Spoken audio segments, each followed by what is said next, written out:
1 Roi, le chapitre 17, à partir le verset 17. 1 Roi. 1 Roi 17, à partir du verset 17. Allez-y. La parole de déclare.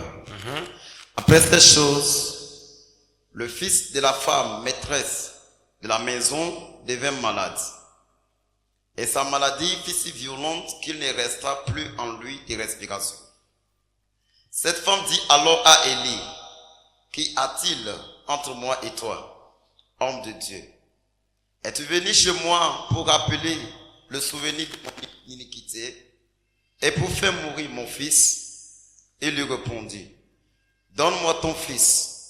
Et il le prit du sein de la femme, le monta dans la chambre haute où il demeurait et le coucha sur son lit. Puis il invoqua l'Éternel et il dit, Éternel mon Dieu, est-ce que tu affligerais au point de faire mourir son fils? Même cette veuve, chez qui j'ai été reçu comme un hôte.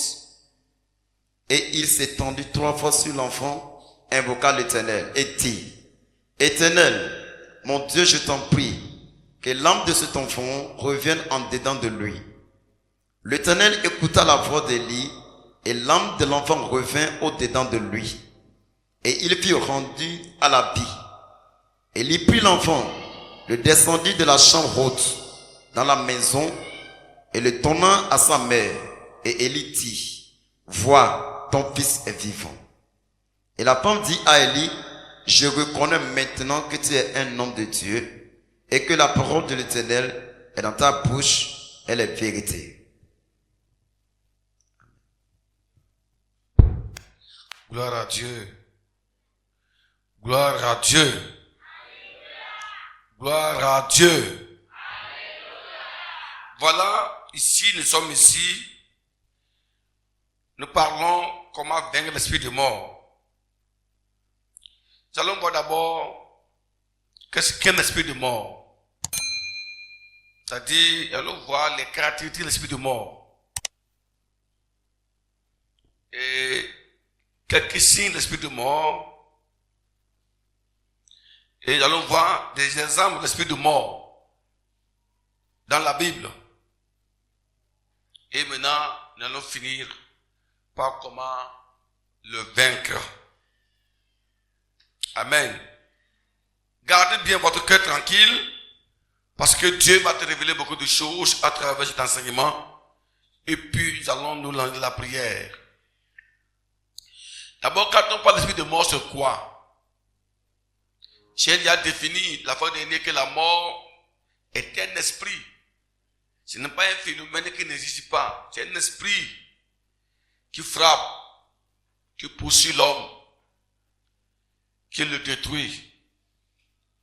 Aujourd'hui, j'ai reçu une maman dans la maison qui me parlait de l'accident mortel d'une femme qui était au bord de la voie. Un véhicule venait, voyant qu'elle était en danger, elle a couru se rendre dans sa boutique pour échapper à la mort. Mais l'esprit de mort qui était derrière le véhicule, qui la suivait là, a suivi dans la boutique là, l'a tué avec ses enfants, son enfant. Donc, ce n'est pas un esprit qui ne sait pas ce qu'il fait. C'est un esprit qui a un objectif à atteindre, qui est réel et qu'on ne doit pas ignorer. Amen. Donc, l'esprit de mort est un esprit qui vous enlève la vie au milieu de vos jours. Voilà la première caractéristique. C'est un esprit qui enlève la vie au milieu de vos jours. La Bible déclare que Dieu a donné des jours à l'homme. Et quand on parle des jours, ça voudrait dire tout simplement la longévité. Quand Dieu a créé l'homme, il lui a donné la longévité. C'est-à-dire, il lui a permis de vivre longtemps. C'est le souhait de Dieu.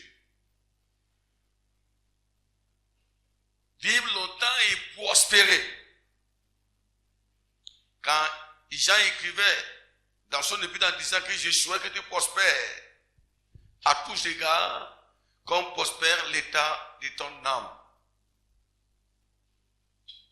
Paul parlait aux Éphésiens en disant, enfants, obéissez vos parents, afin d'avoir quoi une longévité sur la terre. Dans Deutéronome, Dieu dit encore, j'ai mis devant toi la mort et la vie. Choisis la vie afin de vivre longtemps. Donc nous voyons que dans tous les textes bibliques, le désir de Dieu, c'est que l'homme vive longtemps. Mais quand Dieu a créé Adam, son désir était qu'il vive éternellement. Comme lui, Dieu, il vit éternellement. Et il lui a donné les consignes qu'il faut pour vivre éternellement. Le diable qui tue, qui détruit, qui est venu agresser la créature de Dieu, va mentir à Ève que c'est faux, il ne mourra pas. Dieu sait que le jour qu'il en mangera ce fruit, ses yeux s'ouvriront et il deviendra comme Dieu. La mort est venue pour la première fois dans l'humanité lorsque l'homme a cru au mensonge du diable. Sinon, le plan de Dieu, c'est que nous vivions longtemps. Pas seulement vivre longtemps, mais une longévité remplie de bonheur, remplie de joie, remplie de paix. C'est le désir de Dieu. Donc, malheureusement, l'esprit de mort qui vient du diable, je vous ai déjà parlé de la source, l'esprit de mort, j'ai dit que ça vient du diable, des péchés non confessés.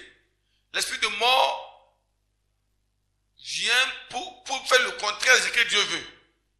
Pendant que Dieu veut que vous viviez longtemps, l'esprit de mort vient et vous enlevez au milieu de vos jours. C'est-à-dire, il vous empêche d'atteindre le nombre de jours que Dieu vous a donné.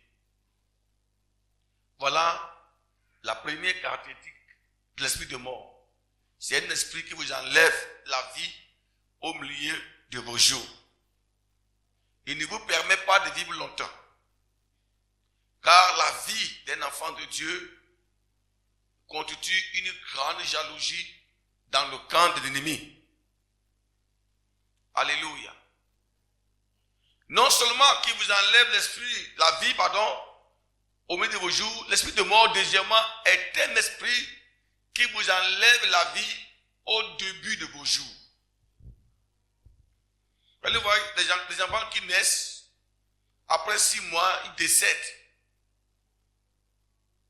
Vous allez voir, il y a des familles où ils sont féconds, mais les enfants ne grandissent pas. Je connais une famille qui a accouché au moins 7 fois. L'enfant le plus âgé a eu 1 an. Le reste là, c'est 6 mois. L'enfant a 6 mois, il meurt, il fait des crises. Quand il amène l'enfant à l'hôpital, les docteurs analysent, ils ne trouvent rien de concret. C'est un esprit de mort. Le 8e enfant avait 9 mois. Quand il est crise, quand l'enfant pique crise, il reste là jusqu'à toute la journée et la nuit il meurt. Et avant qu'il ne meure, il y a souvent un oiseau qui vient crier avec des cris de lamentation, qui crie comme il pleure. Et après tout, l'enfant part. Ça, c'est le témoignage de la dame et de son mari. Ils étaient fatigués, l'homme était sur le point vraiment de se divorcer. Parce qu'il s'est dit, mais comment je peux avoir une femme qui accouche, je n'ai plus d'enfant? Les accusations ont commencé. L'homme dit que c'est la femme dit c'est l'homme. Donc l'enfant qui avait 9 mois a piqué crise. Et l'oiseau est venu en même temps, on va crier des larmes. Et les chiens ne commencent pas à boire dans la maison. C'était un esprit de mort. Il dit au secours. Ça serait maintenant le 8e qui va partir. Nous nous sommes précipités. Quand on allait avec le pasteur, la voiture est refusée de la voir. La voiture est éteinte. On a laissé la voiture, nous avons pris Zem. Et le Zem est parti nous renverser. Dans le carrefour, j'ai dit, pasteur, ta voiture est gâtée, c'est à cause de l'esprit là. Hein. Et nous sommes levés, on a pris encore une deuxième gage, qu'on va prier. Lui, il nous a amenés dans la maison. Ils sont venus trouver que les parents avaient les mains sur la tête.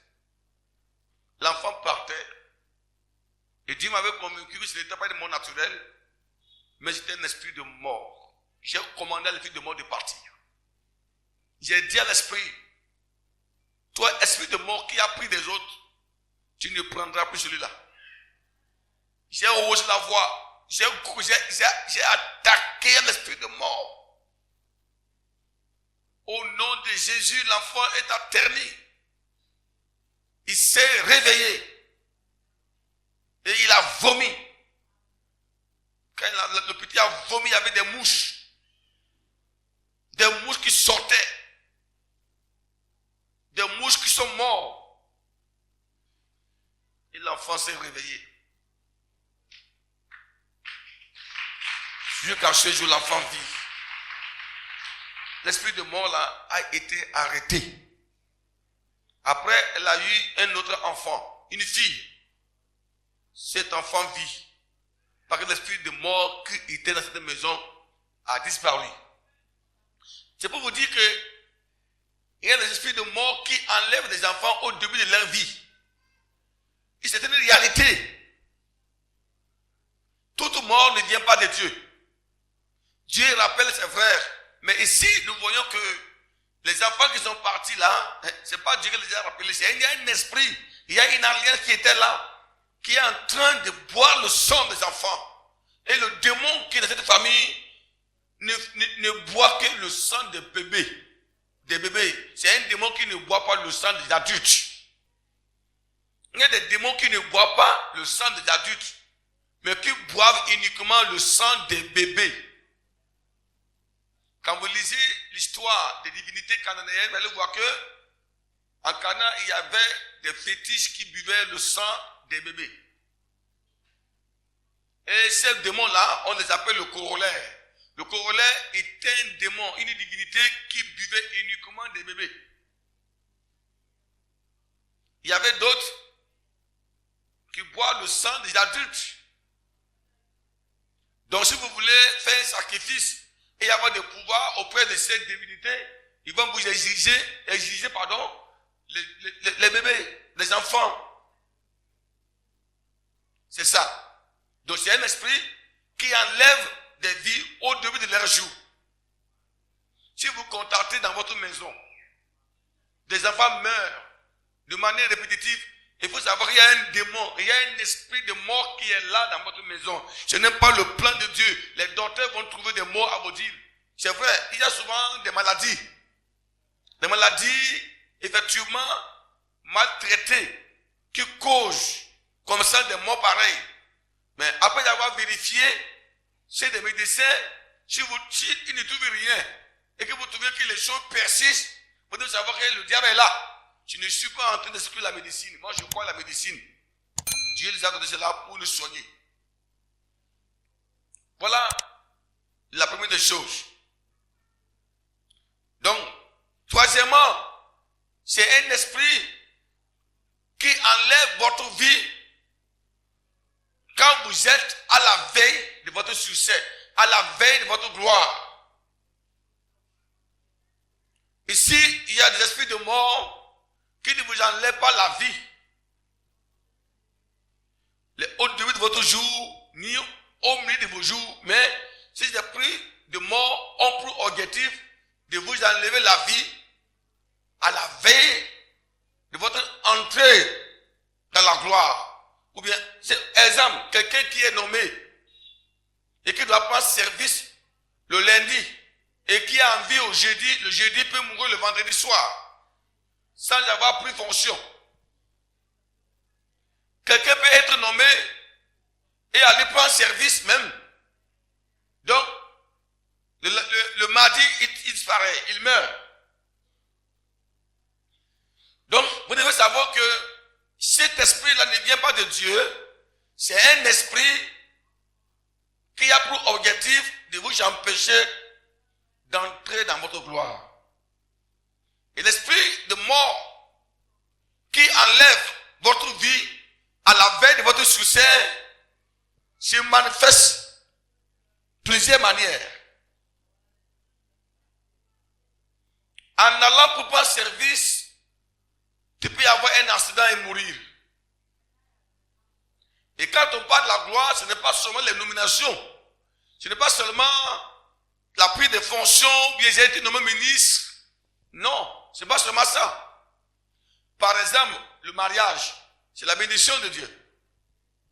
Un jeune qui est fiancé, qui se prépare pour son mariage, s'il n'est pas vraiment en Christ, s'il y a un esprit de mort qui le cherche, l'esprit de mort va le chercher à la veille ou dans le mois ou la semaine ou même parfois le jour de son mariage.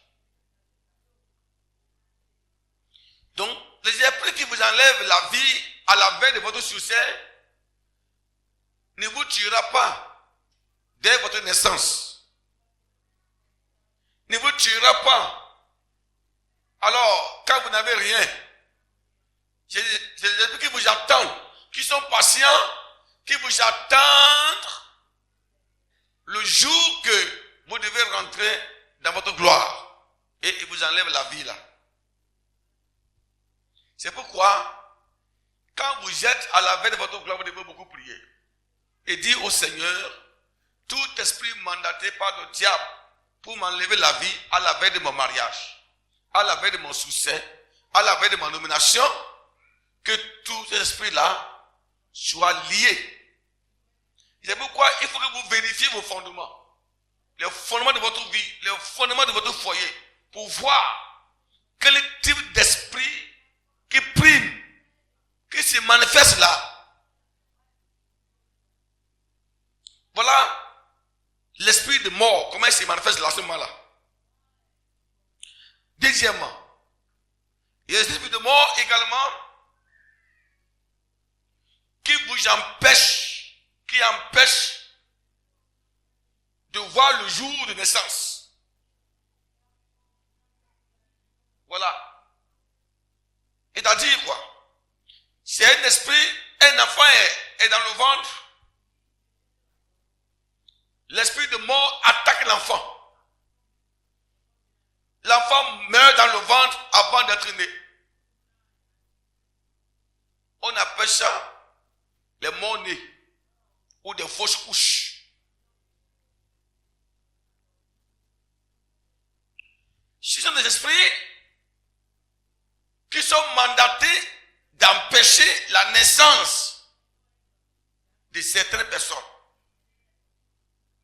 Qui sont mandatés d'empêcher à ce que des grands hommes, à ce que des bonnes choses sortent de vous.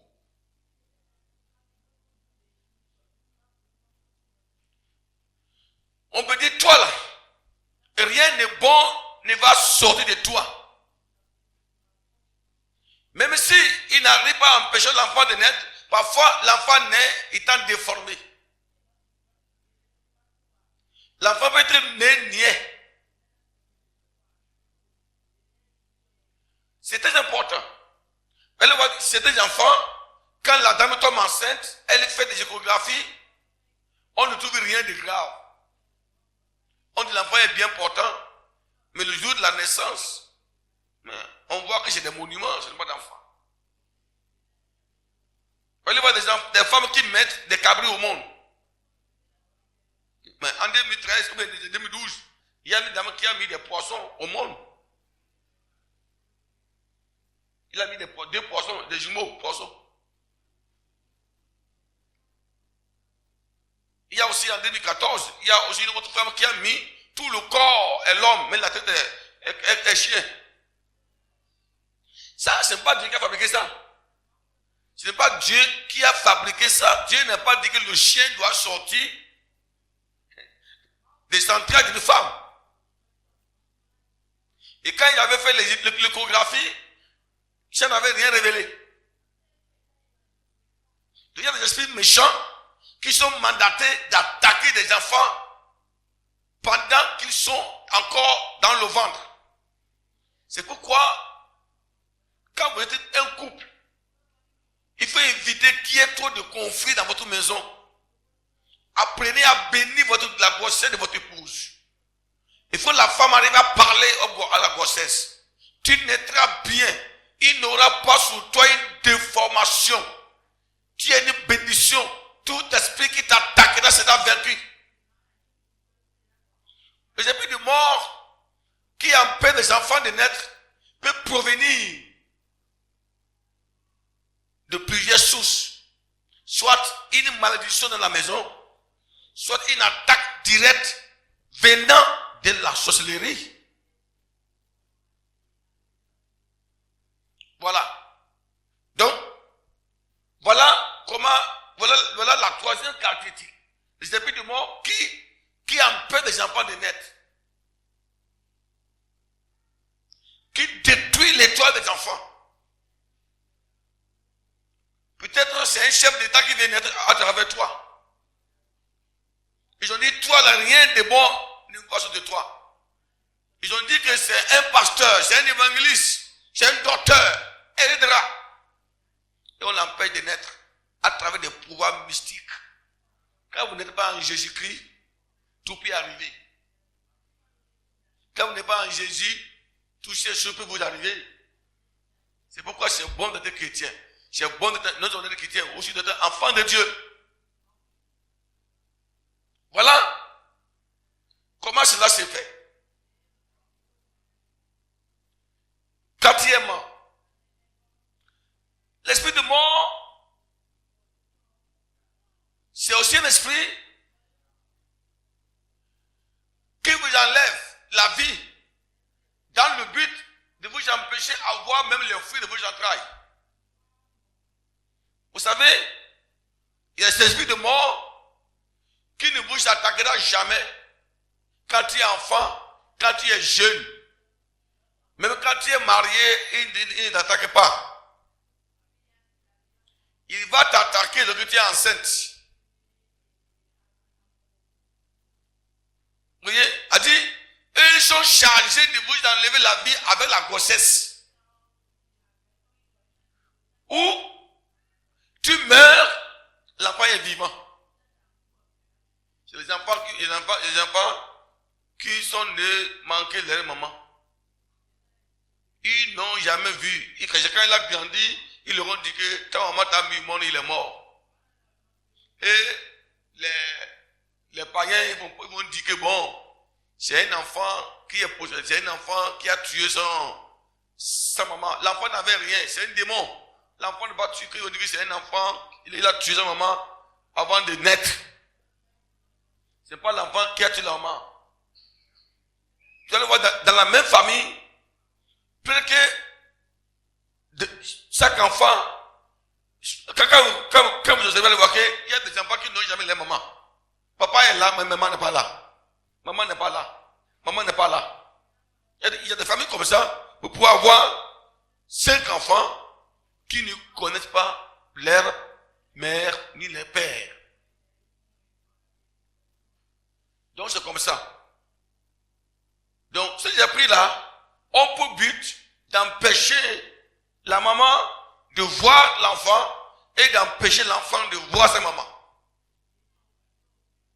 Parfois, c'est un esprit qui entre dans les familles, et quand il entre dans la famille, il dit à celui qui l'a dit de venir que moi, je peux vous aider à avoir de l'argent, je peux vous aider à avoir des biens, mais mon totem, c'est que je ne veux pas voir une femme qui tombe enceinte et qui met l'enfant au monde. J'aime boire le sang de la maternité. C'est pourquoi il y a certaines femmes où accoucher c'est difficile. Si vous ne priez pas, s'il n'y a pas un combat, elle peut perdre la grossesse. Parfois, c'est des gens qui proviennent de la sorcellerie, des sorciers qui sont là pour détruire des grossesses, pour attaquer des grossesses. Si vous avez les enfants, tout petits, bénissez-les. C'est pourquoi Jésus a béni les enfants. C'est pas pour rien aussi. Hein? Il dit, laissez les enfants venir à moi. Jésus ne voulait pas tout simplement montrer aux pharisiens et le cœur qu'il faut pour aller au ciel, mais il voulait aussi bénir des enfants pour que sa grâce se repose sur leur vie, pour que les enfants ne soient pas aussi exposés à tout esprit. Voilà. Voilà pourquoi aussi c'est important de consacrer les enfants quand ils naissent. C'est pourquoi c'est important alors de présenter l'enfant à l'église, de le consacrer à Dieu. C'est comme ça qu'il faut. Alléluia. L'esprit de mort qui attaque des bébés peut entrer dans le foyer à travers la voie de la sexualité hors du mariage. Comment il entre? Il a dit, je suis un jeune et je commets la fornication avec une fille. En ce moment, c'est une porte ouverte. Peut-être la fille tombe enceinte. L'esprit profite, il rentre. Parce que la voie par laquelle vous avez passé pour que l'enfant vienne, ce n'est pas une voie biblique. C'est une voie dans laquelle il n'y a pas la présence de Dieu.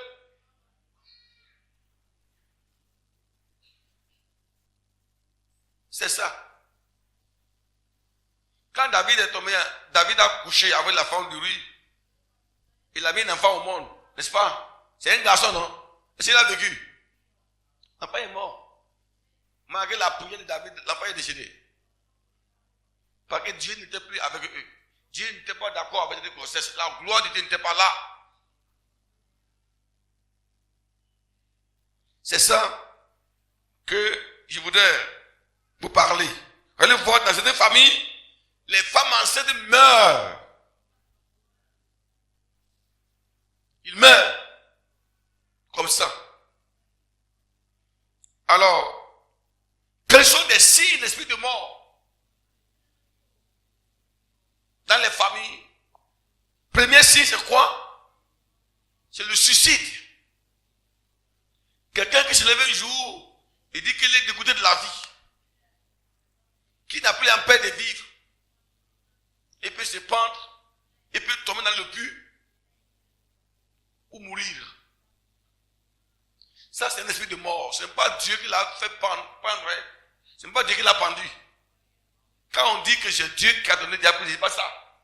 Ce n'est pas Dieu qui l'a pendu. Ce n'est pas Dieu qui l'a jeté dans le puits. Mes frères, faites la différence entre le rappel à Dieu et l'action des démons sur la vie des gens. Il y a des familles où le suicide là est régulier. Quand vous citez grand-papa, c'est comme ça. Grand-maman, c'est comme ça. Papa, c'est comme ça. C'est un esprit de mort. J'ai rencontré un haut fonctionnaire de grande classe. Pendant que je prêchais l'évangile sur la résurrection de Lazare, j'ai dit que tout esprit de mort qui menace ta vie soit chassé. Le haut fonctionnaire, ce grand médecin qui était en cravate, il s'est dirigé vers moi avec des coups de poing. Il me dit que je ne peux pas lui empêcher de mourir. Que son grand-papa est mort par suicide. Son père est mort par suicide. Lui-même là, il doit mourir par suicide pour honorer ses diplômes. C'est un chrétien. Il était assis dans l'église aussi. Mais avec cet esprit de mort. Voilà. Il m'a agressé quand il dit, je dois mourir pour honorer mes diplômes. Pour lui, la manière d'honorer ce diplôme, c'est de se suicider. Comment quelqu'un peut dire qu'il va honorer ce diplôme par le suicide? Ça, c'est un démon.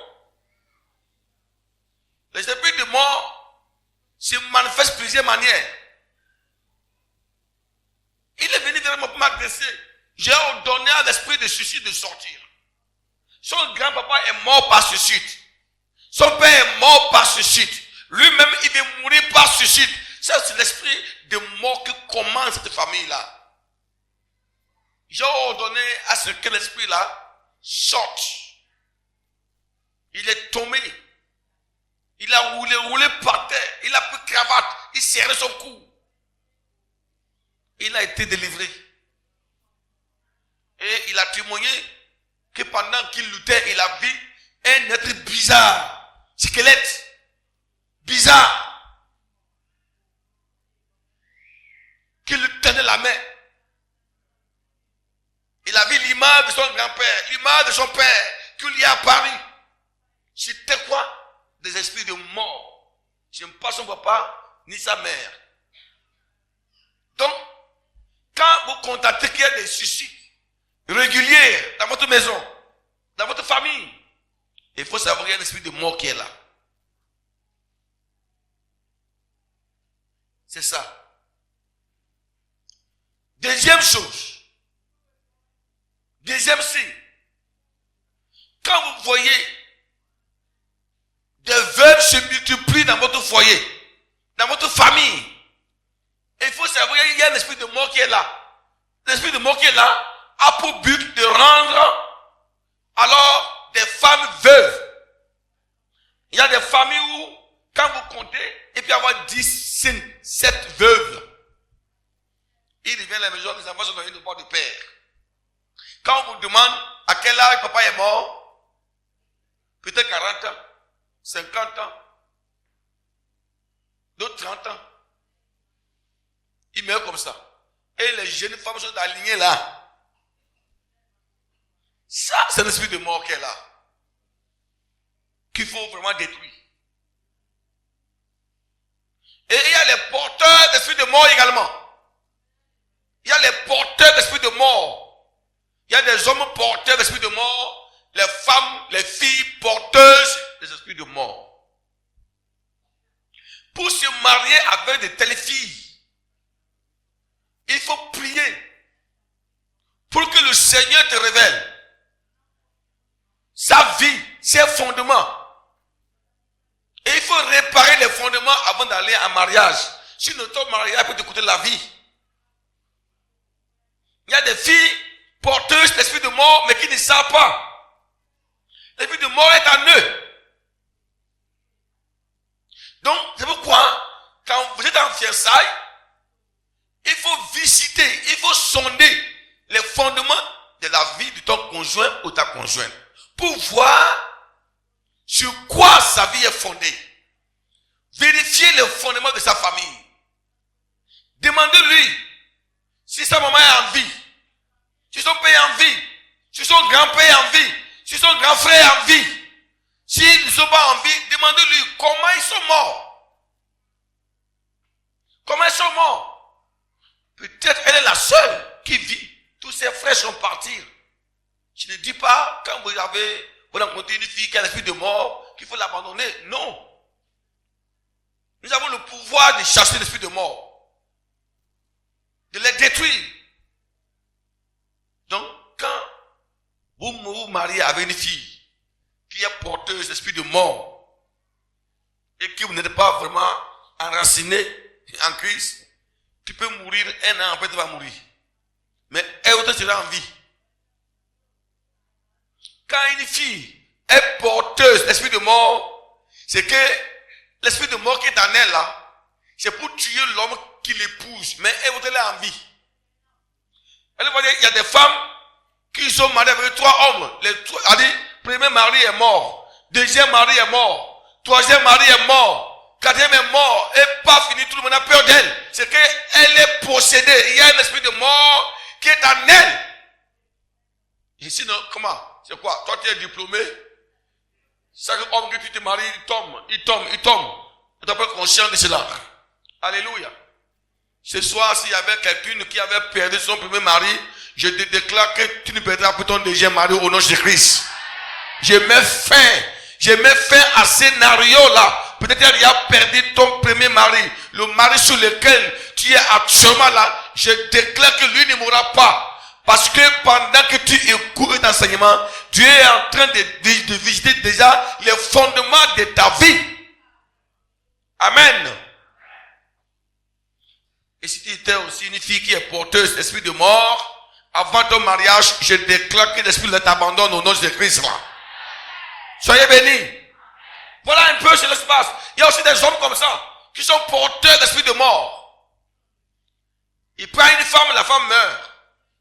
Il se remarie, la seconde, elle meurt. Il se remarie, troisième, il meurt. Il se remarie, après il meurt. Pas fini, ces hommes ont peur de se marier. Toujours il est en deuil. Chaque année, il est en deuil. Il est en deuil que monsieur Ankologo a perdu sa femme. Il se remarie encore déjà pour dire, oh, Ankologo est encore en deuil. Il se marie encore, oh, Ankologo est encore en deuil. C'est quoi? Tu portes le chapeau de deuil. Donc, les enfants de Dieu doivent ouvrir les yeux pour savoir et comprendre que dans ce monde, il y a un esprit qui opère. Il y a un esprit qui opère. Donc, il faut que nous nous armions de la puissance de Dieu pour le mettre en déroute. Donc voilà, c'est un signe que le témoigne. Alléluia. Les esprits de mort. Deuxième signe de mort, c'est quoi? La mort des quatre dans la famille. Allez voir dans cette famille-là, quand vous venez, rien que les soulages sont en vie. Des vauriens sont en vie. Hein? Des vauriens là. Des hommes irresponsables. Des jeunes irresponsables qui ne peuvent même pas prendre des décisions dans la famille. Qui ne peuvent rien faire là. Ils sont en vie. Les hauts cadres qui peuvent influencer, qui peuvent aider la famille là. Tous les tombeaux sont là. Eux, ils vont écrire, ici se repose monsieur Dilami. À l'âge de 45 ans, il se repose monsieur 31 ans. C'est-à-dire, les hauts cadres là, ils allient seulement, ils meurent. Il faut savoir qu'il y a un autel de la mort là.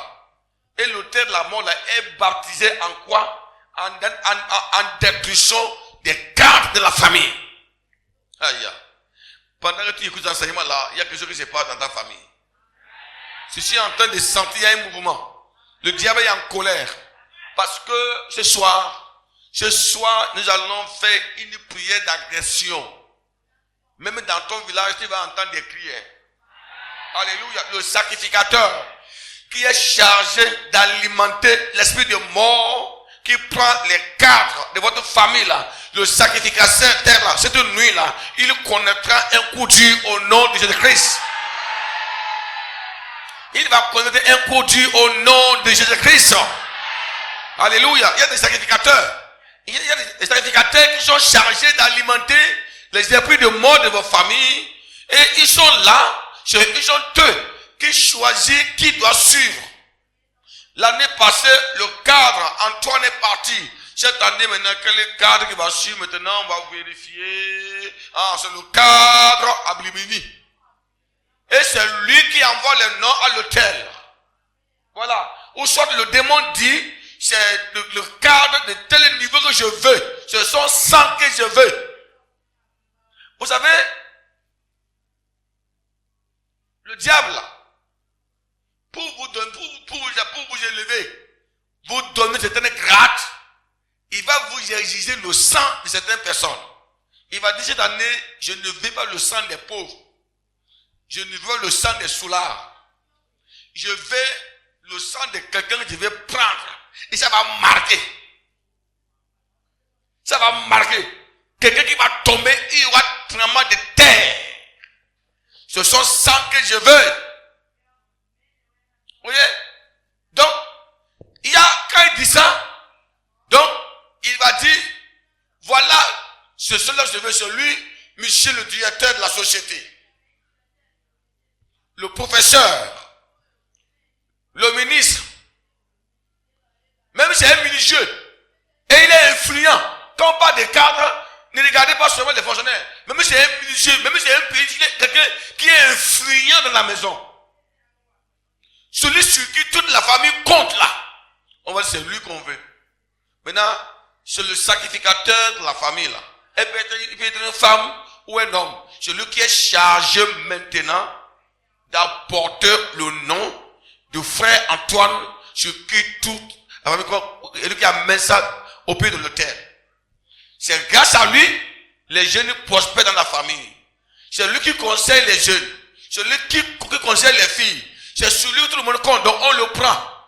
L'objectif c'est quoi? L'objectif en le prenant, alors il laisse les autres là dans le désarroi. Et c'est par là, quand il va les laisser maintenant, les soucis vont rentrer et les démons des soulards viendront maintenant récupérer le reste.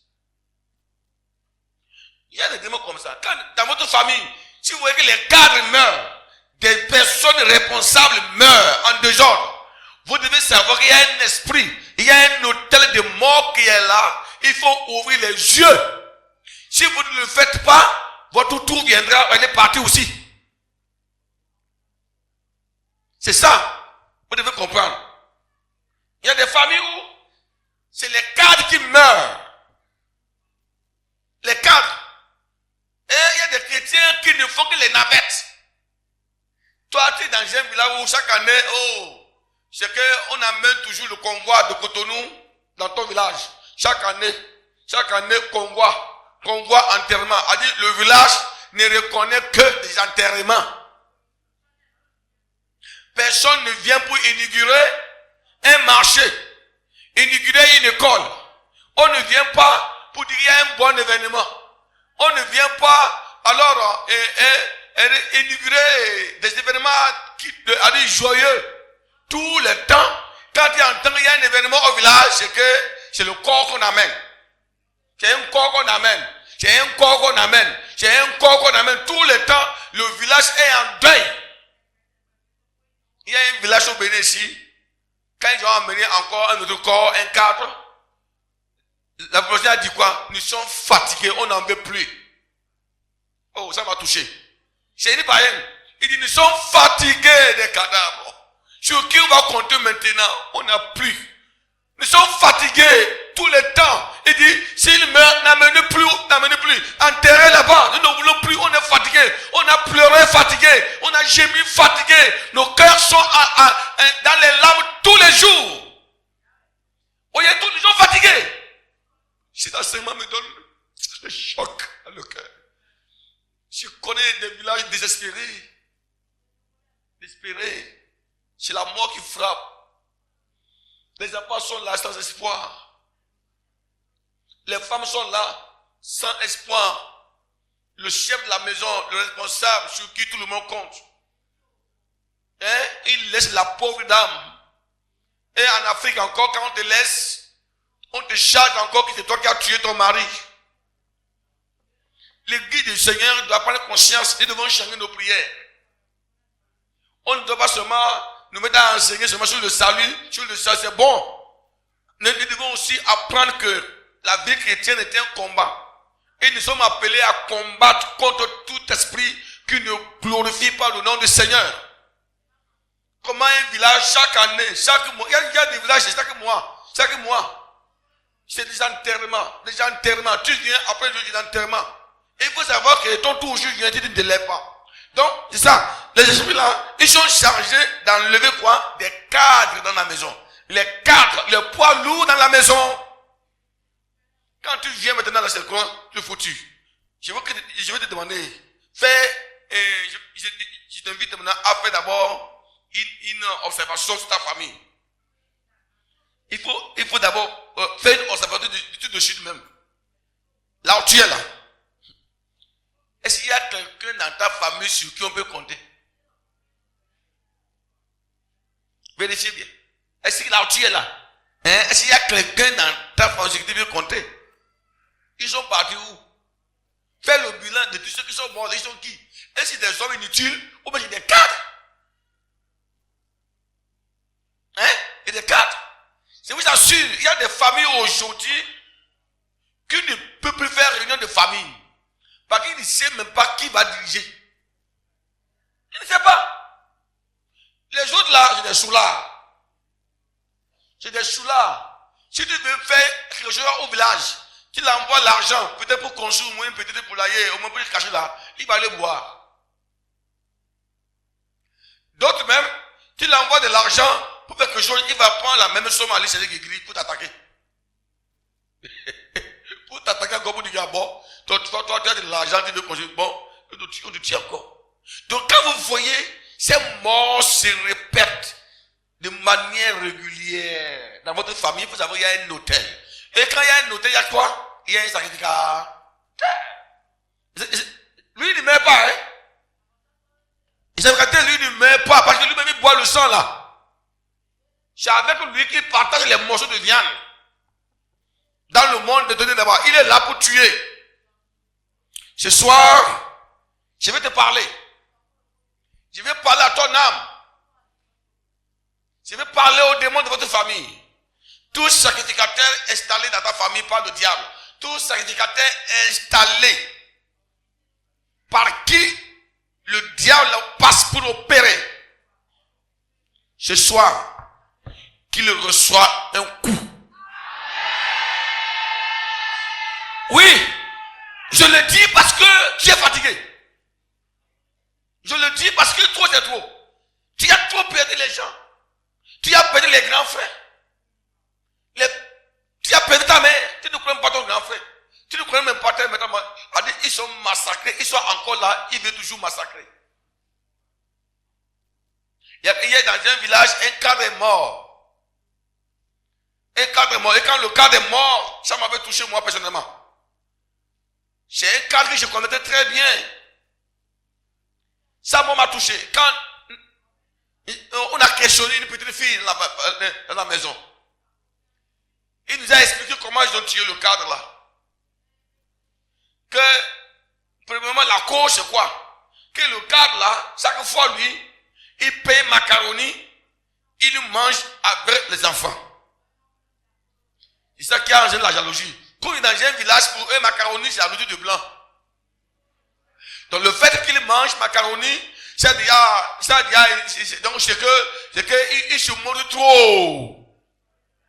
Donc ça veut dire que les enfants sont trop gâtés. Tout le temps macaroni, ou bien ils se montrent trop. Vous voyez cela? Vous voyez comment la pauvreté est dangereuse? Elle engendre la jalousie, la haine pour les macaronis. Moi je n'aime pas macaroni. Je peux manger macaroni une fois dans l'année. Bon, pour moi, manger macaroni, c'est juste bon. Peut-être, hein, moi, c'est pas mon outil. Ma outil principal, c'est la pâte. Je prends ça dans la sauce et j'avale. Ça, c'est mon outil principal, ça. Vous voyez? Donc, pour lui, vous voyez que le cadre, là, il est trop orgueilleux. Que tout le temps macaroni avec les enfants. Alors, le monsieur, c'est pas de l'orgueil. Les enfants, pour les calmer, les enfants aiment naturellement le macaroni. C'est tout ça. Voilà là où le problème est né, qu'il est trop gâté. Or, c'est sur lui que tout le monde compte. Un homme très gentil, un homme jovial, un homme compréhensible. Un homme sur qui les jeunesses comptent. Une grande personnalité de la localité. Voilà ce qu'elle a dit. Elle a dit, donc pour le tuer, ils l'ont déconcentré de la voix du Seigneur. Et pendant qu'il mangeait là, ils sont venus en esprit, ils ont craché la salive sur le repas. Et quand il a mangé, c'est fini. Les mots de voix ont commencé. Ils l'ont amené à l'hôpital, les docteurs ont fouillé, c'est comme ça, elle ne peut pas avoir le hockey. Le hockey, c'est dans le hockey lequel est décédé. Il dit, c'est comme ça, nous l'avons tué. Il dit, petite fille, hein. Oui, c'est là. Donc, ils l'ont tué. Et elle a dit, celui-là qui a tué, et c'est toi, c'est le sacrificat. C'est un bureau. Il y a le directeur, il y a le président, il y a le vice-président, il y a le secrétaire, il y a le trésorier, il y a ceux qui récupèrent.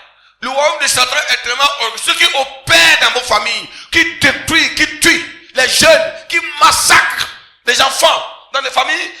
C'est un réseau bien organisé. Bien organisé. Quand vous devenez chrétien, il faut les bombarder. Il faut les bombarder. Et ce soir, je déclare que les missiles du Saint-Esprit vont tomber sur ces réseaux-là au nom de Christ. Ces réseaux mis en place dans ta famille pour enterrer les gens d'invalides, pour enterrer des femmes, pour enterrer des jeunes, pour te faire pleurer. Ce soir, des missiles du Saint-Esprit vont tomber sur leur vie au nom de Christ. Il ne faut pas s'amuser avec le Dieu, il faut les bombarder. C'est pas bien. Moi, je suis pas content.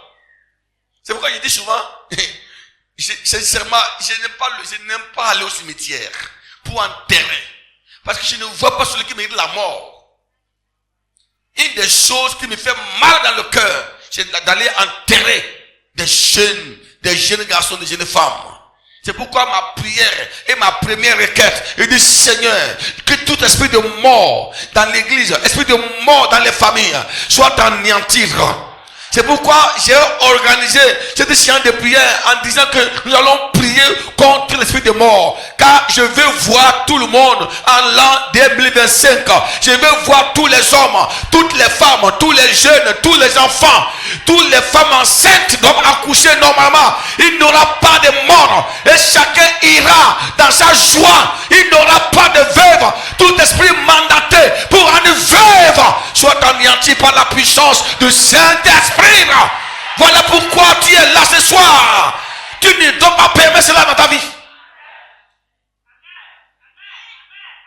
Alléluia. Si ta maman a été veuve, lève ta main, dis moi je ne serai pas veuve. Plus fort que ça.